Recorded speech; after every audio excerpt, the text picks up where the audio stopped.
The Blackmagic Design Pyxis 6K camera is good.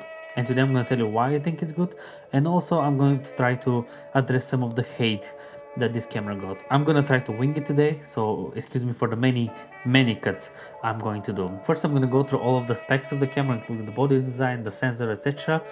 But if you've seen already a video about it and you know everything, just skip to that point over here.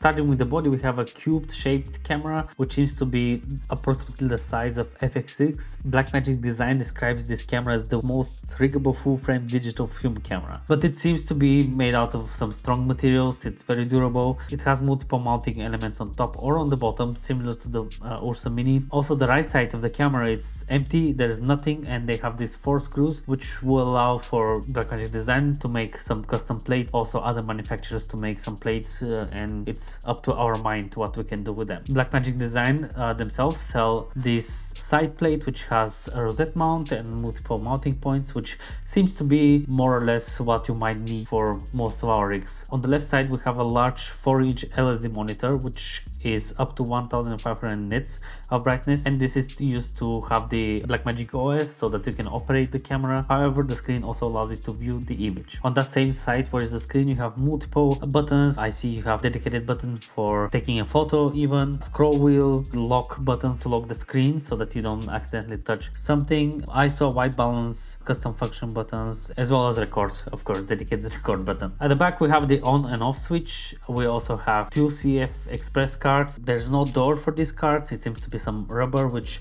I'm not entirely sure how happy I'm about that. It's also using the BPU batteries, which I don't know if they're Canon or Sony. Everyone is saying Sony. I remember them being Canon.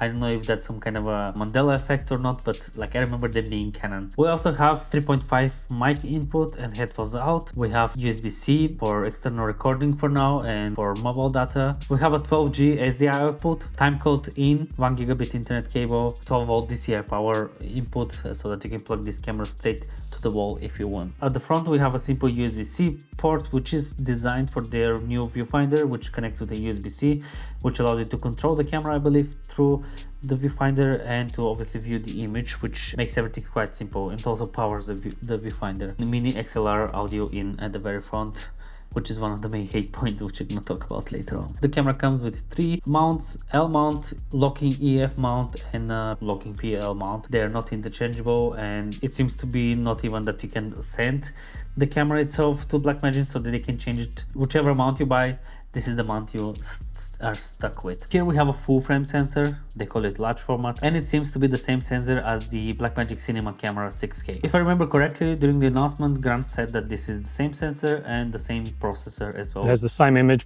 sensor and processing, color processing as the Blackmagic Cinema Camera 6K.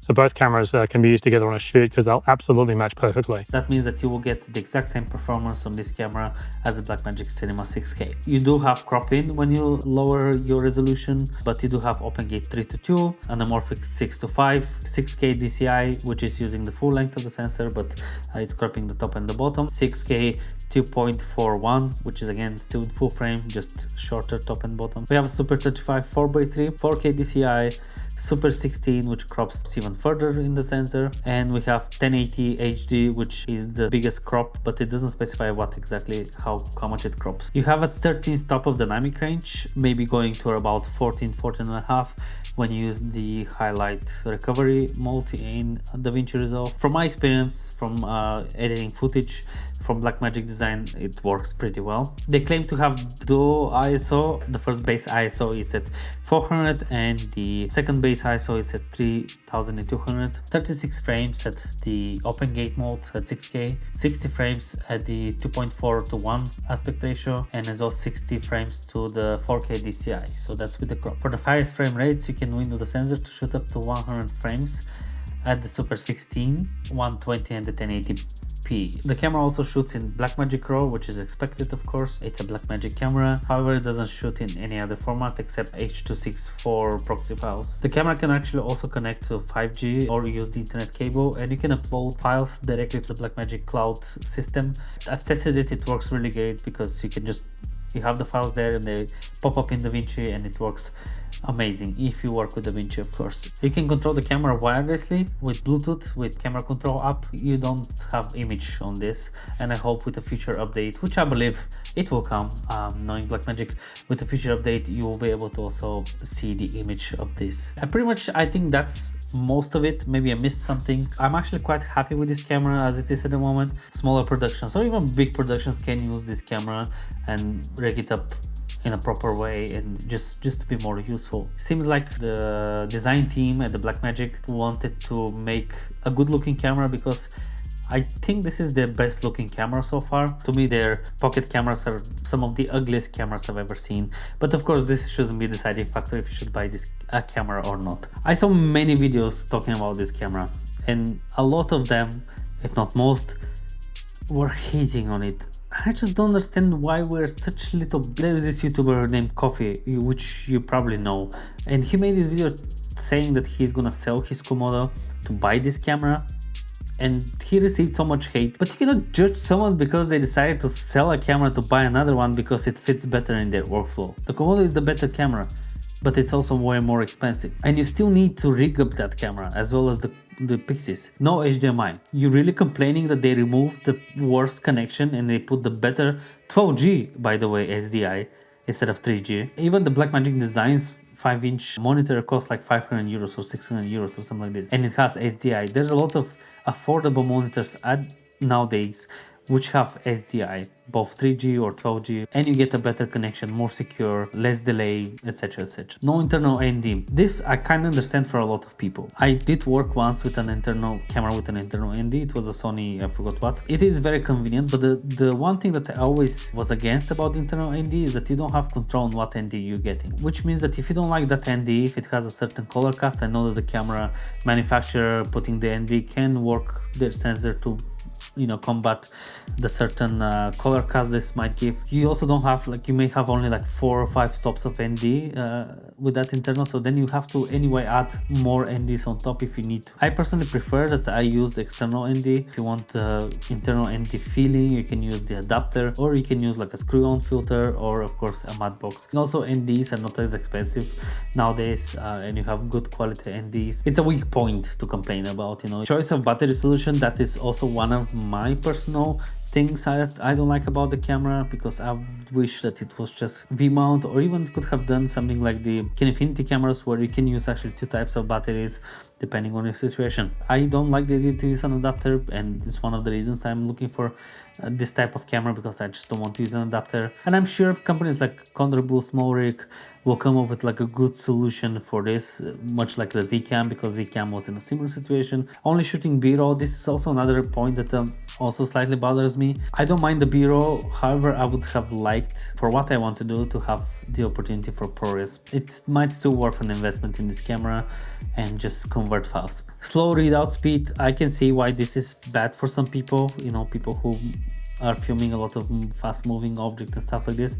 But if you film weddings, films, corporate stuff, even commercials, I mean, if you don't film sports and cars, I don't think you will have issues with these cameras. 13 stops of dynamic range, this is a big issue for a lot of people.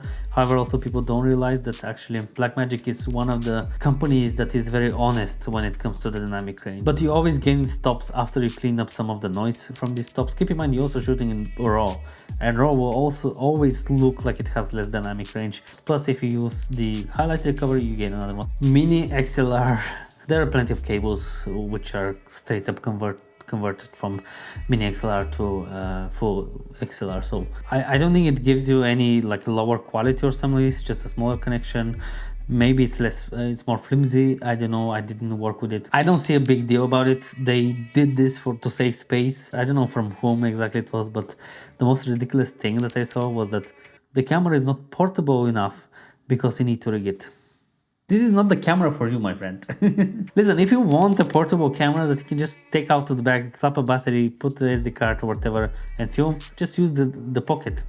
That's not a replacement for the pocket, and Blackmagic clearly stated that. Now let's go to the screen. They just took like a larger screen, a 4-inch screen, put it there because their operating system works the best with the large touch screen. They put it on the operator side because people who are sole operators, if they have it, let's say, on the shoulder rig, which they imagining a lot of people would use, you can easily just, you know, when you put the camera on the side and just readjust or use the buttons, of course. However, what they did is that they said that they want you to be able also to use this camera straight out of the back, where, you know, when you put the battery in a cart and you just film.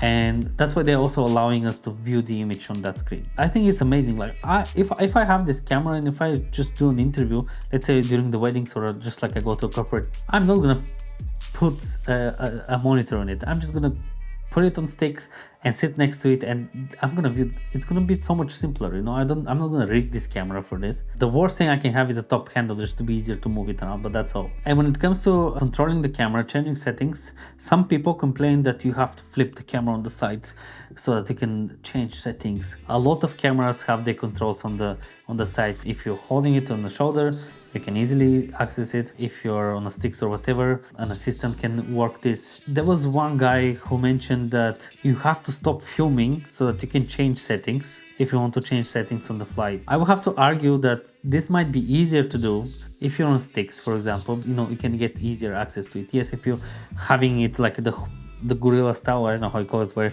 you hold the camera here, you will have to flip it, of course. Even with something like the Komodo, which has all the controls on the top, you will still have to stop. I can guarantee you that you're not gonna film something very important and try to press any button, because as soon as you press a button, you hold the camera like this, you're gonna move the camera. And I don't know, I don't see myself in a situation where it wouldn't be okay for me to stop for like a minute, not even a minute, like just a couple of seconds, to just adjust one setting. If I'm holding it like this, in fact, let's say if it's low here, I hold it on the top handle, and my hand is somewhere here, my other hand. Or even if I have the right handle, put it to my chest, and my hand is here. I have this hand more free. If I remember the buttons on the side, I can just press a button without stopping it. So I think this is the better design, at least for me. Of course, something that will fix both of this issue and both of these complaints will be to just put a flip screen. Flip screen, however, will add more bulk to the camera. I don't think this would have been a problem for most people, but again, it's a first generation camera and just give them a chance to fix it,